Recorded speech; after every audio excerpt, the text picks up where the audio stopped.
Also sieht das gut aus? Ja, Ja, du schon, ich nicht. Ja, nein, du siehst gut aus, ich sehe scheiße aus.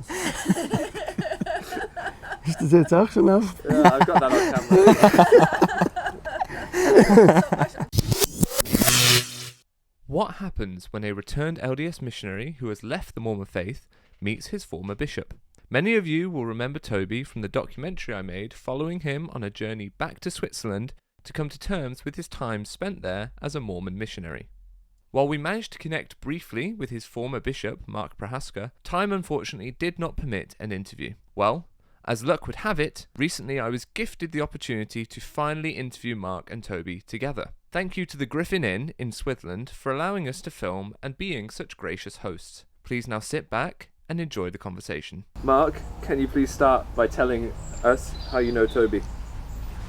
How do you know him?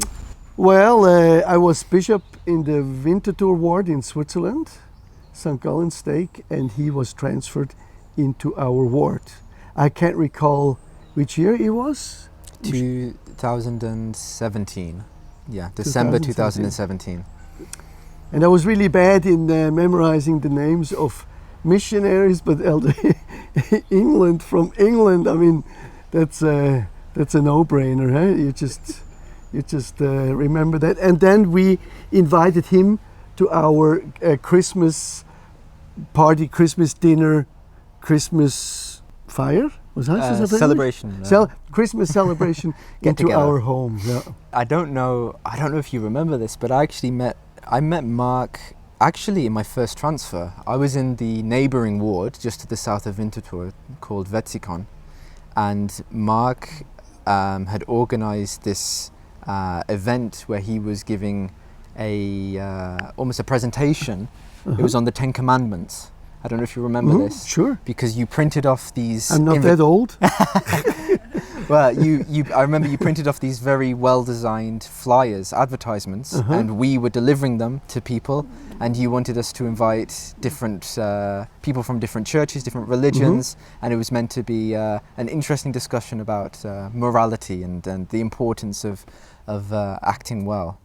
And then, just over a year later, I was then transferred to his ward. Yeah. And why did you do that fireside, Mark? What was that about? Yeah, it started with public affairs. I was National Director Public Affairs for the church in 2000 to 2005 or 6.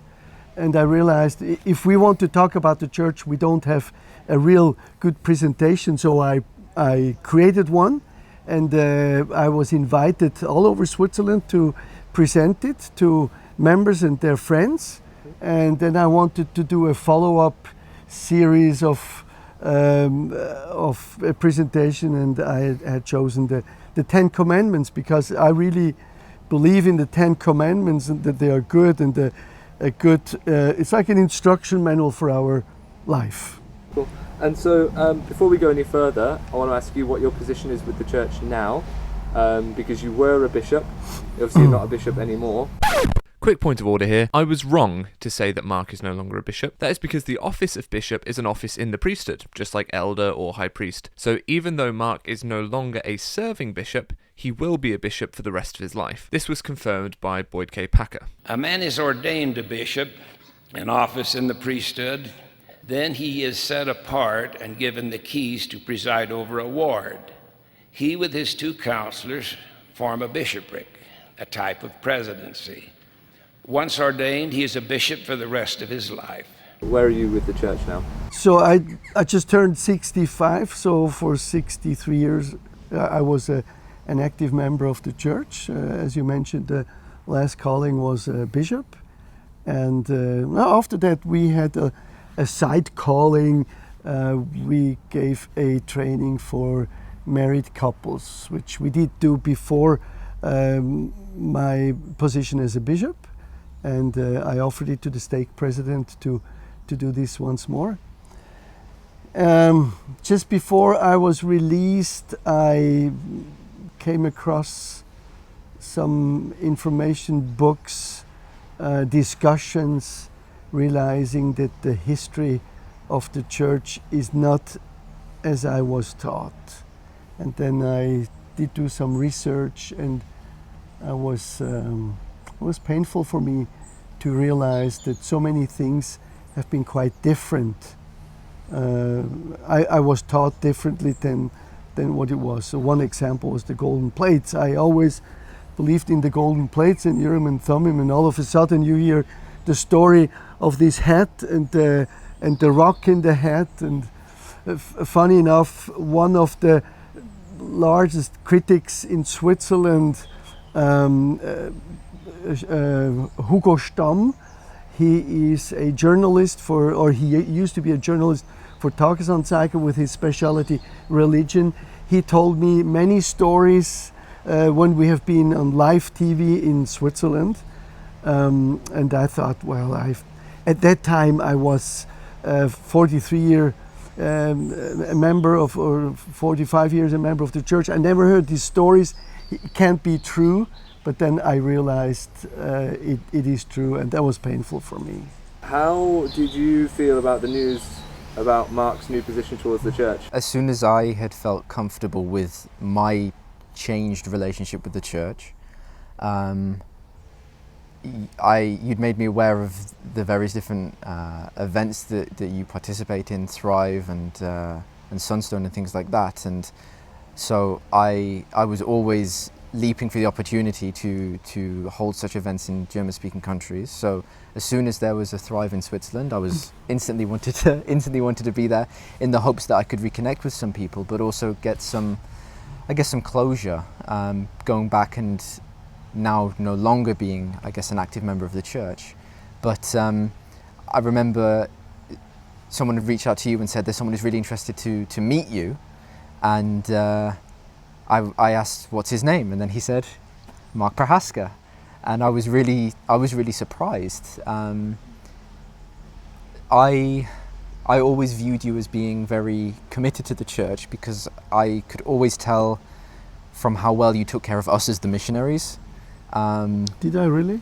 Yeah, the reason you invited us was because when I arrived, it was a couple of weeks before Christmas, and when I told you that the elders hadn't been invited yet, you instantly said, I think you spoke to Liz, and then you said, no, that's it, you're coming to our house. And that was your family's Christmas get-together, and you instantly invited us because you didn't want us to be alone at Christmas time. But no, I saw the way that you acted with your ward, how you treated them. I saw how you treated us. I felt very loved and respected, and it was very Christ-like. And because of being raised in the church, my association has always been Christ-like is Mormonism, because that's, what the church really teaches you, that we're living the way that Christ wants us to. And so instantly I was surprised to hear that you had questions or concerns, but I also didn't know exactly why it was that you wanted to meet with Nemo. So we found that out eventually, but I was excited, and then I wanted you to know that I would be there, because I wanted to reconnect with you, and then luckily we got to spend that wonderful day together and talk about a lot of things. Yeah, I'm surprised that he has seen me so positive as a missionary. I was there for only one transfer, though, so... Yeah, I always had a bad conscience that I did not pay more attention to missionaries. At least I always, whenever they came, I stood up as a bishop and I greeted them, officially, and invited them to come to the front and introduce themselves. And when they left, I always stood up and said a couple words of thankfulness, to them, to make them feel good, because they have spent a while in our ward. And maybe my speciality was I used the Du-Sprache. This is you have the a more former. You address people more in a former way by saying Sie. If you don't know people, they're much older than you. But I always said, mission. If I say du to Jesus and to God in prayer, I cannot say Sie to missionaries. Yeah. They're not higher than God. I still remember when you told me that about prayer, because in German there are two ways of saying you. There's a very formal way, which shows respect. And then there's a personal way, which you would use with family, with close friends, with people that you know well. But also when you pray in German, you don't use the formal version, you actually use the familial version, the close version of saying you to someone that you're close with. Yeah. But as missionaries, it's the strict, or at least when I was there, it was the strict rule. You have to always use Sie with everyone. The only exception was children, because to use the formal version with a child is very strange in German. But that just meant then that we were calling members by their first name. But normally, when you're on first name basis with someone, when you actually start to get to know them, you would stop saying Sie, because now you know them, and you would start saying Du. But we would still keep using this formal version. It was very uncomfortable, and actually kept us at quite a distance from members and from investigators. They were very confused, and they thought it was strange that these 19, 18-year-old men were saying, oh yeah, use the respectful way of speaking to me. They found it very confusing. And when I first arrived in Winterthur, when I was transferred there, I'll never forget, it was in the basement actually. It was in the basement of Winterthur Chapel, and I remember you turning around, and you were the rules had just changed. You were allowed to use this personal way of talking to people, and you instantly, to me, said Du, even though I'd not met you, and that took me off guard, but I liked it. And then you told me, why would I refer to God one way and then you with more respect? I asked the missionaries always to say, also call me Du, in a more friendly form, but just call me Bishop.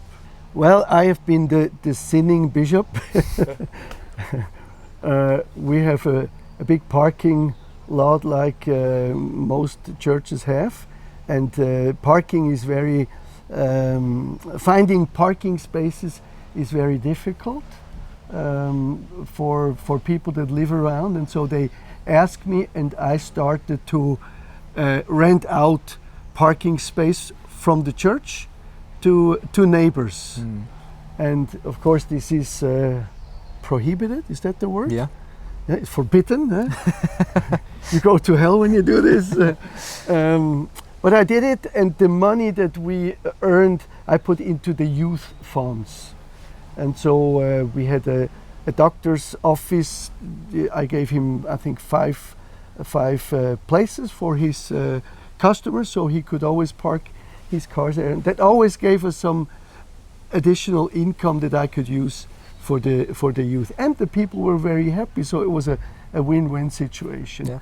Well, I was always open. I talked with the stake president and also with the person responsible for the buildings. Of course, they did not like it, and with time, the stake president urged me to stop it. I said, yeah, okay, I will stop sinning.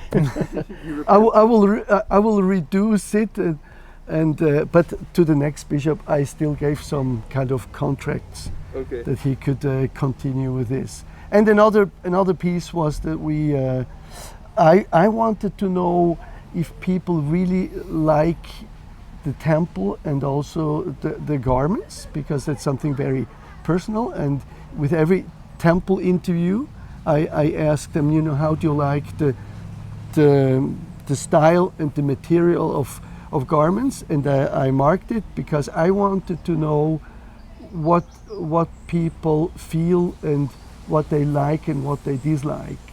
And then finally I was also rebuked because somebody found out that I did it. But I finally went to Elder Uchtdorf and told him that a large part of our ward population, especially the sisters, did not like their actual garments. And yeah, he respectfully said, yeah, but worldwide we need to wear all the same garments. And then I said to my wife, Liz, let's, we planned a visit to the States, and I figured out who is the chief of Beehive Clothing, and I found the lady's name, and finally I arranged a rendezvous with her on the 25th floor of the church office building, and I came with pictures that I had taken from myself with the G's, and also with other underclothing that I bought, much better materials and better style cuts. Yeah, different cuts. We run into open doors. She said, we get hundreds of complaints every day. I said, so I'm not the only one that feels that way. And I showed her the pictures and the samples, and she came with new samples. She said, we have designed, contrary to what Elder Uchtdorf said, we're not going to change, it's all the same. she came with new models that members now wear today, with much better materials and much slimmer cut. And she said that they want to focus more on the European style and not the American very loose style, which many people do not like. So are you telling me you're responsible for the new style garments? No, not responsible, but one of the pioneers that went out to the direction and made pressure to change the style. Yeah, help to make it normal to talk about it. Yeah. Toby, you talked about getting closure by returning back to Switzerland. Can you just talk a little bit about that, and then I want to ask Mark where he's at with terms of closure. It was several years after coming home from my mission until I had what everyone calls their faith crisis, right? I learned many things that I didn't know previously about the church, which changed my relationship to the church, and the best way that I can find to describe it is it made it impossible for me to believe as much as I wanted to. I'd always felt connected to German-speaking countries because of ancestry. My grandmother came from Austria, and so I was excited to serve my mission there especially. But at the same time, if you feel like you've done something dishonest, especially when you're raised in the church, you want to make it better.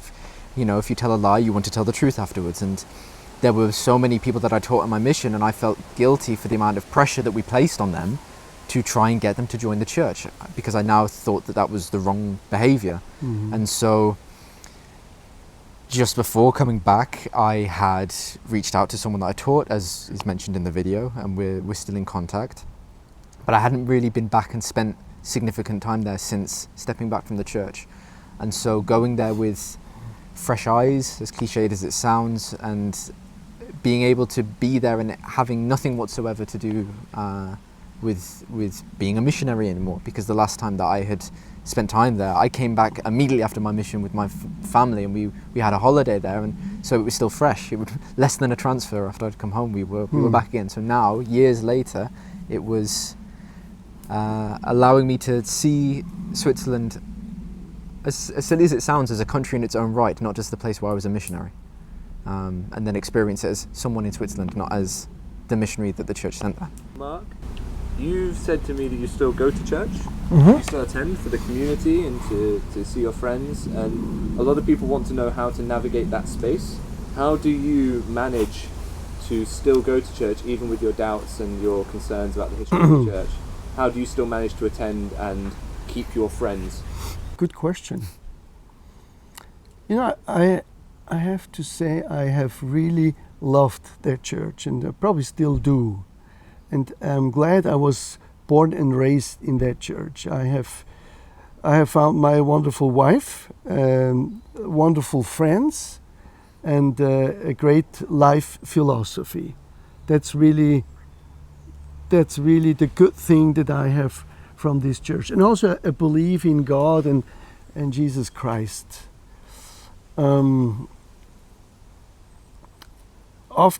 After finding out the truth about polygamy and blacks and the priesthood and the translation of Book of Mormon, studying the Doctrine and Covenants, finding it strange that the Lord would teach him exactly how large the room, how many feet wide and depth it has to be.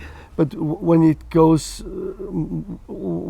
to the subject of should the blacks have the priesthood or not, the presence of the church were not that clear and did not really receive a revelation of this is the Lord saying it has to be this or that way. I must say also I went several times to my stake president as a bishop, and I said, I just don't feel anything. I'm the most uninspired bishop that our stake has, because I manage it like my company. Of course, I have two counselors, and we had a great time together, and I think we made very few mistakes. We have done many good decisions, and the ward was running really well, a fantastic ward, lots of young people, and but I never felt really that God would speak to me and influence me to say this or to do that. It was just my inner feeling, but it's the same. I do the same in my company or in my family. And so I always came with certain doubts to him, and he always said, Mark, you have the largest ward in the stake, and there is peace and happiness in Winterthur, so you're doing a good job. I said, well, that's nice to hear, but I feel that way. And so today I'm still struggling. I'm praying like I have always done, personally or together with my wife. We pray for before we eat and bless the food. But I'm on the search, really, for God. I have been trained at how He looks and what He does and how He feels about me, but I did not really personally got that message, and I'm on the search today, trying to.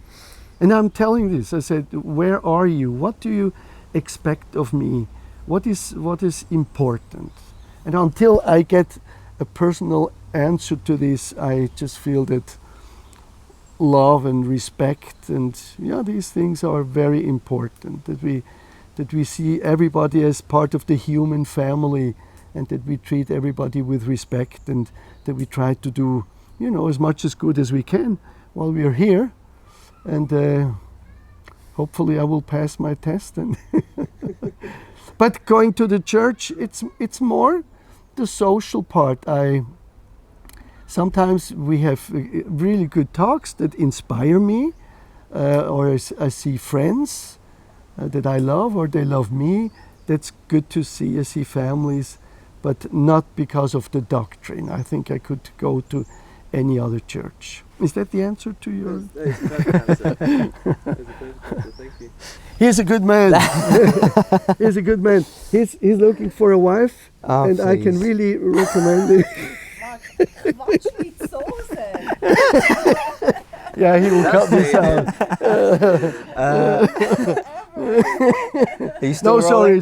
I do not want to interfere in his life, but he's a good man. I really like him. I'm so grateful that even though so much has changed since 2018, when I last saw Mark as a missionary, I'm so glad that so much less has changed than I thought would have, considering how much has changed in between.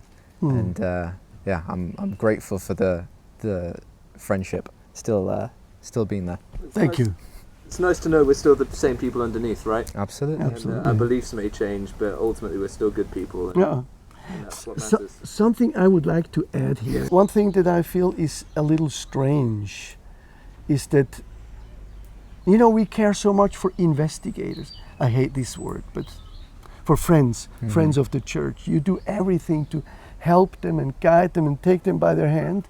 But as soon as you have questions, honest questions, people drop you like a hot potato. They do not come, or very few, maybe 2 or 3 have come and said, where's your challenge? What can we do anything? But very few are asking a question. Why are you going this way? Why did you lose the faith in this belief? And I feel that's strange. And maybe it's because they're scared of the answer. Maybe they are scared of being affected by a non-believing virus that eats up their brains. I don't know, but that's a little strange. We talk about Christ, how he carries this 100th sheep that left the fold and brought it back to the fold. But I sometimes feel like he left us. Who closes the door? A little bit like this, not really like, hey, we would love to find out how you're feeling and why you have this faith transition. What caused it? So that's your invitation to people, is to go out and find out why people are leaving. And I would, yeah. I'm a person. I'm always interested in the meaning of in what other people feel and think. Maybe it's because I'm a salesman. You know, you need to find out what your the person opposite of you, what their desire is. But I feel it's important to find out how do others feel. It's important to always ask questions and finding somewhere the truth. Yeah. Well, I mean, going off of that, it reminded me of something from my mission. It's the church does care about these things. I mean, I remember at a meeting that we had with the mission president, he told us that the church had done research where they'd asked potential investigators why they weren't interested in the missionaries. How they did that is beyond me, but apparently one of the main reasons why they said no to the missionaries is because they thought that the missionaries were salesmen. They felt like they were being sold something, not that they were being helped to find solace or faith or something like that. So the church does care about why people don't join, and I think the church definitely cares why people leave. But the problem is when the church treats, then the leadership of the church spends so long talking about how there's no happiness outside of the church after you leave, that the true happiness can only be found in the church, that the outside world is basically Sodom and Gomorrah, there's all this sin going on around everywhere. Then inevitably, if the membership believe them, which is what they're supposed to do, the membership will treat the world like it is this scary, horrible place, especially those that do leave. And it's difficult when you get, for instance, Elder Uchtdorf say, we should reach out to people lovingly and caringly. If the gospel is so wonderful, why would anyone leave? Sometimes we assume it is because they have been offended or lazy or sinful. Actually, it is not that simple. In fact, there's not just one reason that applies to the variety of situations. Some of our dear members struggle for years with the question whether they should separate themselves from the church. But then you get other speakers from previous years saying things like, the famous one, lax and lazy learners, right? Lazy learners and lax disciples will always struggle to muster even a particle of faith. And so it makes that very difficult to navigate as an active member because of the way that the world around members of the church is described, I think. Yeah, nicely said. And my intention is not to take anybody away from the church. I think even in that presentation in Wetzikon, I told those people from the Catholic faith or from other religions, I told them, hey, stay active in your church, get engaged in your belief. It's good that you do good things and what you believe is right, do what is right. And so it's never my intention to take somebody away from any church, but when they feel happy where they are, stay there and do good and be good to each other. Absolutely.